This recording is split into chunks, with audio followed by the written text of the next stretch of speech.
السلام علیکم ورحمۃ اللہ تعالی وبرکاتہ۔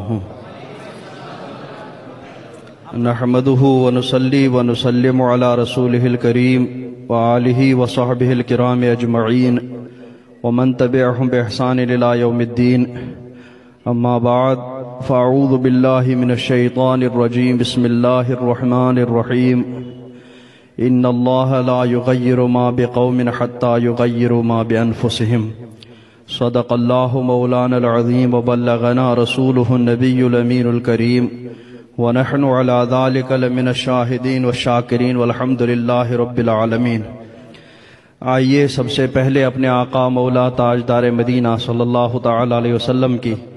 بارگاہ بے کس پناہ میں درود شریف کا نذرانہ پیش کریں۔ پڑھیں بآواز بلند، اللہم صلی علی سیدنا محمد وعلی آل سیدنا محمد واصحاب سیدنا محمد وبارک وسلم علیہ۔ حضرات گرامی، میں نے جس آیت کریمہ کی تلاوت کا شرف حاصل کیا، اس میں اللہ رب العزت ارشاد فرماتا ہے ان کے بدعمالیوں کی وجہ سے آیا، ان کے بد کرداری کی وجہ سے آیا، طوفان نوح بھی اسی وجہ سے آیا، قوم ہود پر عذاب اسی وجہ سے آیا، قوم لوط پر عذاب اسی وجہ سے آیا، اسی طریقے سے دوسری قوموں پر جو عذاب آیا وہ ان کی بدعمالیوں اور بد کرداریوں کے سبب آیا۔ نیکوکار لوگ ان کو ان کے بدعمالیوں سے دور کرنے کی کوشش کرتے رہے، لیکن نہیں مانے اور نتیجتاً ان پر اللہ تبارک و تعالیٰ کا عذاب آیا۔ اسی طریقے سے اس امت محمدیہ صلی اللہ تعالی علیہ وسلم میں بھی فتنہ دجال کے بعد جو عذاب، سب سے بڑا عذاب تصور کیا گیا، وہ عذاب چنگیز خان اور ہلاکو خان کا عذاب تھا، انہیں تاتاریوں کا عذاب تھا۔ وہ چنگیز خان بھی اتنا ظالم و جابر بن کر مسلمانوں پر ٹوٹا کہ کوئی اس کی تلوار کی زد سے باہر نہیں نکلتا تھا۔ ویسے تو تاریخ دانوں نے اس حملے کے کئی اسباب بتائے کہ بادشاہ خوارزم کی کسی حرکت کی وجہ سے چنگیز خان نے وہ حملہ کیا، لیکن جب اس وقت کے چاروں طرف کے مسلمانوں کے حالات پر نظر ڈالتے ہیں تو پتہ چلتا ہے کہ وہ حملہ ان کی بدعمالیوں کے سبب ہی ان پر ہوا تھا، ان کی بد کرداریوں کے سبب ہوا تھا۔ وہ تعلیم اسلام سے بہت دور ہو چکے تھے، وہ تعلیم اسلام کو اپنانے سے بھی بہت دور ہو چکے تھے، اور آخرکار ان پر چنگیز خان کا حملہ اتنا خطرناک ہوا کہ حضرت شیخ سعدی شیرازی علیہ رحمت و رضوان نے اس چنگیز خان اور ہلاکو خان کے حملے کے بارے میں ایک قصیدہ لکھا کہ آسمارا حق بود گرخوں بگیرت بگیرت بر زمین بر زوال ملک مستعصم امیر المومنین، یعنی اگر آسمان امیر المومنین مستعصم باللہ جو آخری عباسی خلیفہ تھا اس کی بادشاہت کے زوال پر زمین پر خون برسائے تو یہ اس کے لیے روا ہے۔ یہ یا رسول اللہ گر قیامت می براری سرزخاک، سر برابر وی قیامت درمیان خلق بھی۔ وہ حملہ اتنا سخت تھا، مسلمانوں کو اس تیزی سے قتل کیا جا رہا تھا کہ حضرت شیخ سعدی فرماتے ہیں قیامت کا عالم تھا، اور سرکار سے عرض کرتے ہیں کہ سرکار اگر آپ قیامت کے دن ہی اپنا سر مبارک اپنی قبر مبارک سے باہر نکالیں گے تو آپ ابھی اپنا سر مبارک جس کے اپنے قبر مبارک سے باہر نکالیے اور قیامت کا منظر ملاحظہ کیجئے۔ اتنا تاتاری حملوں کا، اور تاریخ دان یہ بھی کہتے ہیں کہ تاتاریوں نے اتنا خوف بٹھایا تھا مسلمانوں کے دلوں سے، چونکہ اللہ کا خوف تو رہا نہیں تھا، اس لیے چنگیز خان اور ہلاکو خان کا خوف اتنا بیٹھا تھا کہ ایک گاؤں میں ایک تاتاری پہنچا اور اس کے پاس کچھ ہتھیار نہیں تھا۔ اس نے ایک مسلمان سے کہا کہ تم یہاں پر گردن رکھو اس پتھر پر، میں تمہاری گردن کاٹنا چاہتا ہوں۔ تو اس نے وہیں پر گردن رکھی، وہ تاتاری گیا اور جا کر کے چھری لے کر کے آیا. یہ مسلمان تب تک اپنا سر ویسے ہی پتھر پر رکھا ہوا تھا. وہ چھری لے کر کے آیا اور اس کی گردن کاٹ دی تھی. اسی طریقے سے مطلب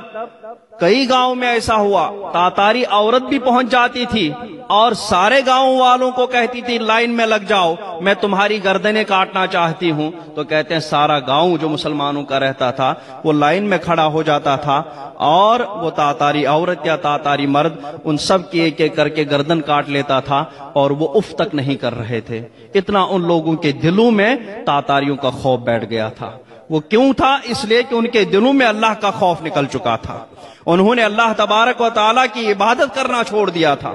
انہوں نے اللہ تبارک و تعالیٰ کے احکام کو پس پشت ڈال دیا تھا. انہوں نے اللہ تبارک و تعالیٰ کی شریعت کو پس پشت ڈال دیا تھا. اس وجہ سے جب ان کے دلوں میں اللہ کا خوف نہیں رہا تھا تو تاتاریوں کا خوف ان کے دلوں میں بیٹھ گیا تھا. بادشاہ خوارزم جو اس وقت کا مسلمانوں کا سب سے مضبوط بادشاہ تھا, کہتے ہیں کہ جب وہ تاتاریوں کے حملے کے مقابلے میں کھڑا ہوا تو جو ہی کھڑا ہوا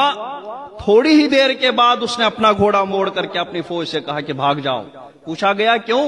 تو اس نے کہا کہ مجھے ان تاتاریوں, ان کافروں کے سروں پر فرشتوں اور نیک صالحین کی روحیں یہ کہتے ہوئے سنائی دے رہی ہیں کہ ایھا الکفر اقتلوا الفجر, کہ تاتاری کافروں ان مسلمان فاجروں اور بدکرداروں اور بدعمالوں کا قتل کر دو, ان کو ناش نابود کر دو.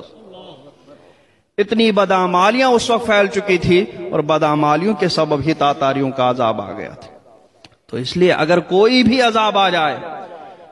تو اس کو اپنے بدعمالیوں کی وجہ سے, تو اس وقت جب بھی کوئی عذاب کا آ جائے اس وقت پہلا کام یہی کرنا چاہیے کہ اپنے اعمال درست کرنا چاہیے. حدیث شریف میں آیا ہے کما تکونوا یولی علیکم, جیسے تم رہو گے ویسے تم پر والی مقرر کر دیے جائیں گے. اور جب یہ تاتاری حملہ ہوا اس کے بعد ایسا کرم ہوا اللہ تبارک و تعالیٰ کا, مسلمان تو خوب قتل کیے گئے, مسلمان کو نیست و نابود کر دیا گیا, عباسی خلافت ختم کر دی گئی. اس کے بہت سالوں کے بعد ایک قادری بزرگ اس تاتاری بادشاہ کے پاس پہنچا, تاتاری سردار کے پاس پہنچا اور پہنچ کر کے اس سے کہا کہ تم اسلام قبول کر لو. یہ اس وقت کی بات ہے جب سب طرف سے مسلمان مایوس ہو چکے تھے اور تاتاری چھائے گئے تھے. اس وقت قادری سلسلے کا بزرگ اس تاتاری سردار کے پاس بڑی شان سے پہنچا اور کہا تم اسلام قبول کر لو.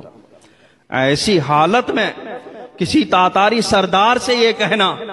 کہ تم اسلام قبول کر لو, جبکہ مسلمانوں کے دلوں میں اتنا خوف بیٹھ گیا تھا, لیکن ایک بزرگ اللہ تبارک و تعالیٰ کا نیکوکار بندہ غوث پاک کا فیضان لے کر کے اس تاتاری بادشاہ کے پاس پہنچا اور اس سے کہا کہ تم اسلام قبول کر لو, ایمان لے آؤ تم. وہ ہنس دیا اور اس نے کہا کہ تم یہ سب ایسے کیسے کہہ رہے ہو. اس کے قریب میں اس کا ایک کتا تھا, اس نے کتے کی طرف اشارہ کرتے ہوئے کہا کہ اس کتے کی دم زیادہ بہتر ہے اور زیادہ اچھی ہے یا تمہاری داڑھی کے بال. تو اس قادری سلسلے کے بزرگ نے کہا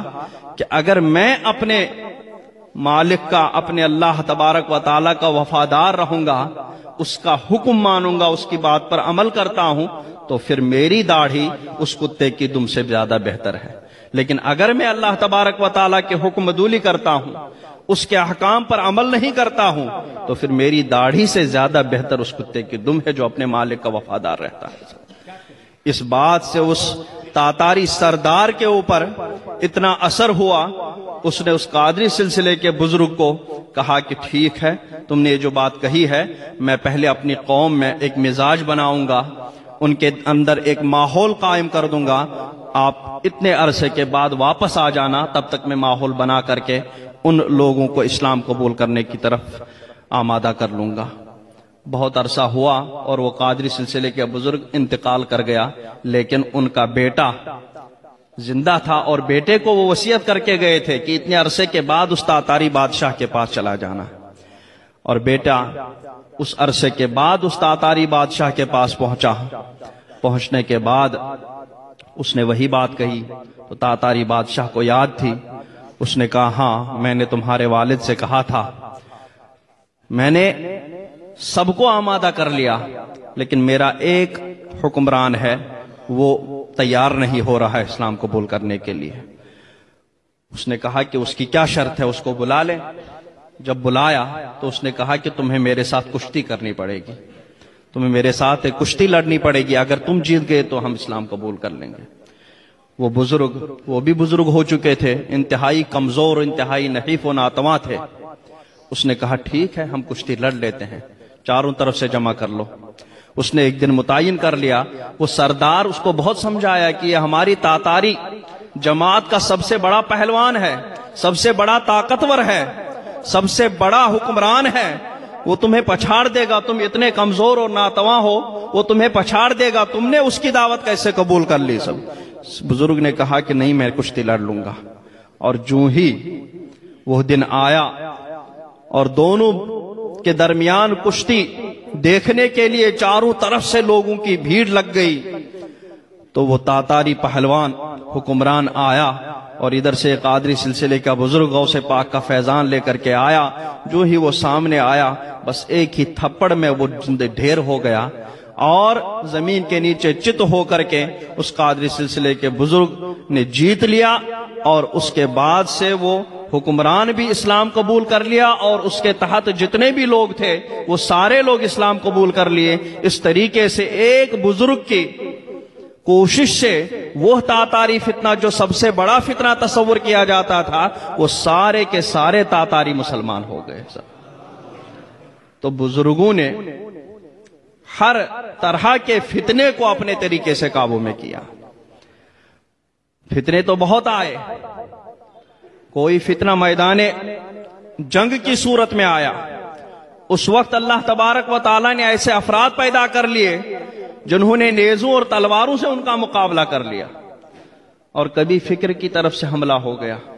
عقیدے کی طرف سے حملہ ہو گیا، اور اللہ تبارک و تعالیٰ نے ہمیشہ جیسا اسلام اور مسلمانوں پر حملہ ہوتا تھا ویسا ہی اللہ تبارک و تعالیٰ ان کو پچھاڑنے کے لیے اور ان کو شکست دینے کے لیے نیک بندوں کو پیدا فرمایا کرتا تھا۔ اور پھر جوں سرکار کا زمانہ دور ہوتا گیا، 10 سال 1200 سال 1300 سال 1400 سال گزرتے گئے، اتنا ہی فتنوں کا دروازہ تیزی سے کھلتا رہا۔ اور پھر 12ویں صدی 13ویں صدی میں پھر وہابیت کا فتنہ، جو سب سے بڑا، جو خارجی فتنے کی ہی نئی شکل ہے، خارجی فتنے کا ہی نیا روپ ہے۔ ان کے بھی وہی عقیدے تھے جو خارجیوں کے عقیدے تھے، اور خارجیوں کو تو حضرت علی کرم اللہ تعالی وجہ الکریم نے نیست و نابود کیا تھا، لیکن وہابیوں کو اس وقت حضرت امام شامی فرماتے ہیں کہ وہابیوں نے جب سر اٹھایا تو اس وقت ترکی حکومت تھی، ترکی حکومت نے ان لوگوں کو ختم کر دیا تھا، ترکی حکومت نے وہابیوں کا فتنہ جڑ سے ختم کر دیا تھا۔ مگر بس ایک دو آدمی جو چھپے چھپے رہتے تھے، ابن تیمیہ جب اٹھا تھا، ابن تیمیہ کا فتنہ بھی اس وقت کے بادشاہ نے ختم کر باقی رہی، اکا دکا لوگ اس کی فکر کو آگے بڑھاتے رہے، یہاں تک کہ جب وہابی فتنے کو ترکی حکومت نے ختم کر دیا تو اس وقت پھر اسماعیل دہلوی اور ابن عبد الوہاب نجدی اٹھے، اور ان لوگوں نے انگریزوں کے ساتھ مل کر کے اس وہابی مشن کو آگے بڑھایا، اور قومیت کے نام پر، ملکیت کے نام پر ان لوگوں نے اس وقت کی ترکی سنی حکومت کے خلاف انگریزوں کے ساتھ مل کر کے وار کیا، اور اتنی بڑی حکومت کو جو سنی صحیح العقیدہ تھی، اتنی بڑی حکومت کو انگریزوں کے ساتھ مل کر کے ختم کرنے کی کوشش کی۔ اور پھر جب وہ ترکی حکومت ختم ہو گئی تو پھر آپ لوگوں نے بھی دیکھا، اب اس کے بعد جب وہابیوں کی حکومت آئی تو ان وہابیوں نے کیا کیا ناچ گانے وہاں شروع کر دیے، وہ کسی سے پوشیدہ نہیں ہے۔ سب پتہ چلتا ہے کہ یہ وہابی اصل میں کیا ہے، ان کا رشتہ کدھر سے ملتا ہے، ان کا جوڑ کن کے ساتھ ملتا ہے۔ یہ اپنے سوا تمام مسلمانوں کو کافر کہا کرتے تھے، جیسا کہ خارجی حضرت علی کرم اللہ تعالی وجہ کے دور میں سارے مسلمانوں کو کافر کہا کرتے تھے۔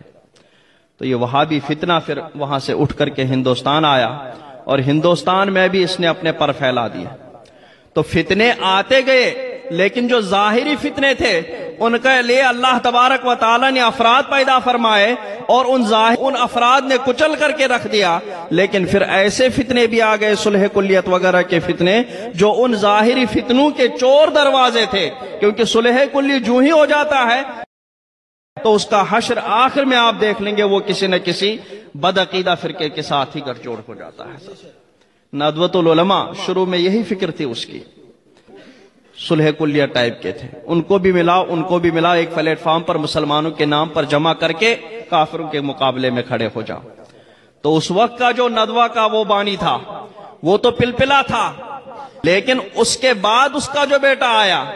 تو وہ وہابیوں کی طرف, دیوبندیوں کی طرف پورا مائل ہو گیا, اور اس کا جب پوتا آ گیا تو وہ پورا کا پورا دیوبندی ہی نکلا. تو صلح کلیت کا انجام یہی ہوتا ہے کہ آدمی جا کر کے بدعقیدہ فرقے میں کسی نہ کسی طور پر شامل ہو جاتا ہے. اس لیے اللہ تبارک و تعالی حضور تاج الشریعہ علیہ رحمت و رضوان پر رحمت و انوار کی بارش فرمائے. انہوں نے اپنی پوری زندگی مسلمانوں کو اسی چور دروازے سے روکنے کی کوشش فرمائی اس لیے کہ اسی کے ذریعے آدمی بدعقیدگی کی طرف چلا جاتا ہے کسی سیاست کے نام پر, مصلحت کے نام پر, جبکہ ہوتی بھی نہیں ہے. جب اس کی گہرائی میں پہنچ جاتے ہیں تو کوئی مصلحت نہیں ہوتی ہے, کوئی سیاست نہیں ہوتی ہے, لیکن بس سیاست کے نام پر, مصلحت کے نام پر کہ وہاں اگر نہیں جائیں گے, یہاں اگر نہیں جائیں گے تو یہ فتنہ ہوگا, ہمارا کہیں نام نہیں ہوگا, ہمارا کہیں نشان نہیں ہوگا. یہ سب مصلحتوں کے بہانے کر کر کے آدمی اس میں شامل ہو جاتا ہے, اور کچھ ہی دنوں کے بعد خبر آ جاتی ہے کہ اب تو پورا کا پورا وہابی دیوبندی ہو جاتا ہے. اس لیے دوستو ان فتنوں سے محفوظ رہو,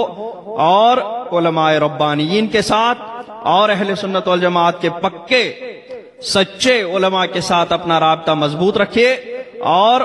وہ جو تعلیمات اور وہ جو پیغام دیتے رہیں انہی پیغامات پر عمل کرنے کی کوشش کرتے رہیں. اللہ تبارک و تعالی ہمیں بزرگوں کو وابستہ رکھے اور ان کی تعلیمات پر عمل کرنے کی کوشش کی توفیق عطا فرمائے, اور ان کے نقش قدم پر چلائے. وصلی اللہ تعالی علی خیر خلقہ محمد وعلی آلہ وصحبہ اجمعین برحمتک یا ارحم الراحمین.